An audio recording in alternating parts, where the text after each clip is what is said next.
Ang universe o kalawakan ay napakalawak at puno ng napakaraming misteryo.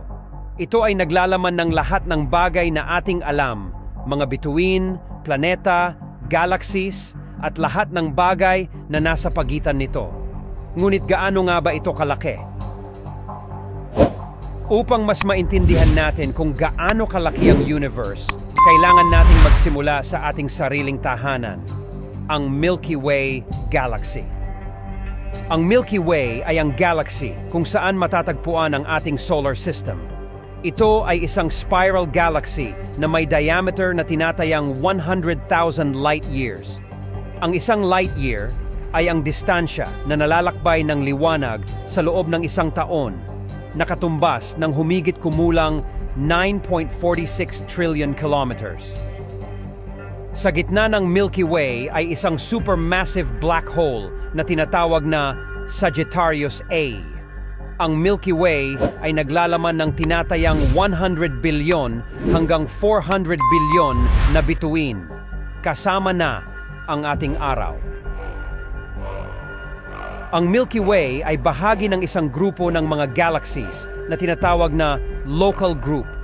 Ang local group ay binubuo ng higit sa 54 galaxies, kabilang ang Andromeda Galaxy, na pinakamalapit na spiral galaxy sa atin. Ang Andromeda ay may diameter na humigit kumulang 220,000 light years at matatagpuan mga 2.5 milyong light years mula sa Milky Way. Ang local group ay bahagi ng isang mas malaking kumpol ng mga galaxies na tinatawag na Virgo Supercluster na may diameter na humigit kumulang 110 milyong light years. Ang Virgo Supercluster ay bahagi naman ng isang mas malawak na istruktura na tinatawag na Laniakea Supercluster. Ang Laniakea Supercluster ay naglalaman ng tinatayang 100,000 galaxies at may diameter na humigit kumulang 520 milyong light years. Ang pangalan na Laniakea ay hango sa Hawaiian language na nangangahulugang immeasurable heaven o napakalawak na kalangitan. Ngunit hindi diyan nagtatapos ang ating paglalakbay. Ang observable universe ay ang bahagi ng universe na maaari nating obserbahan mula sa Earth gamit ang kasalukuyang teknolohiya. Ang radius ng observable universe ay tinatayang 46.5 bilyong light years, na nangangahulugang ang diameter nito ay humigit kumulang 93 bilyong light years. Ang observable universe ay naglalaman ng tinatayang 2 trilyong galaxies. Bawat isa ay naglalaman ng milyon-milyon hanggang bilyon-bilyong bituin. Ang mga galaxies na ito ay nagbubuo ng cosmic web, isang network ng mga filament at voids na nagbibigay anyo sa universe.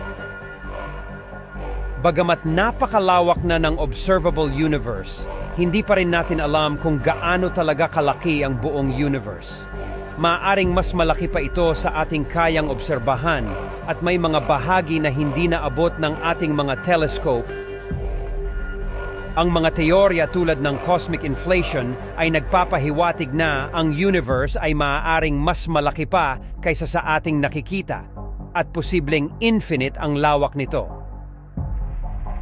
Ayon sa Big Bang Theory, ang universe ay nagsimula sa isang napakainit at napaka-density na estado, humigit kumulang 13.8 bilyong taon na ang nakalipas. Mula noon, ang universe ay patuloy na lumalawak. Ang paglawak na ito ay unang natuklasan ni Edwin Hubble noong 1920s, nang makita niya na ang mga galaxies ay papalayo mula sa isa't isa.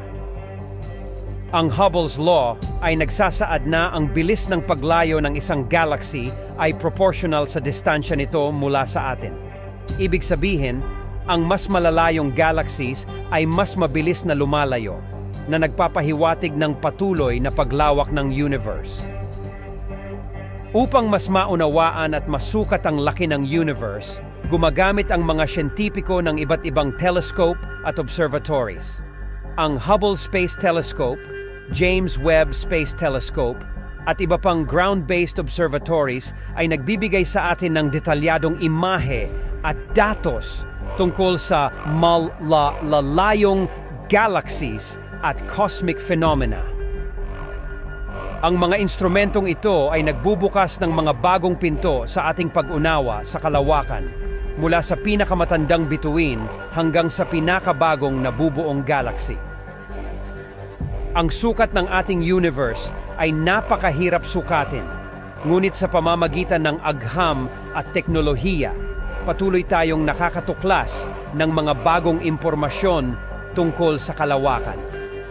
Ang universe ay isang napakalaking lugar na puno ng misteryo at kamangha-manghang mga bagay. Salamat sa panunood mga kaibigan. Huwag kalimutang i-like, i-share at mag-subscribe para sa higit pang mga kaalaman tungkol sa ating kalawakan. I-click ang bell icon para sa mga updates. Kita-kits ulit sa susunod na episode. Maraming salamat.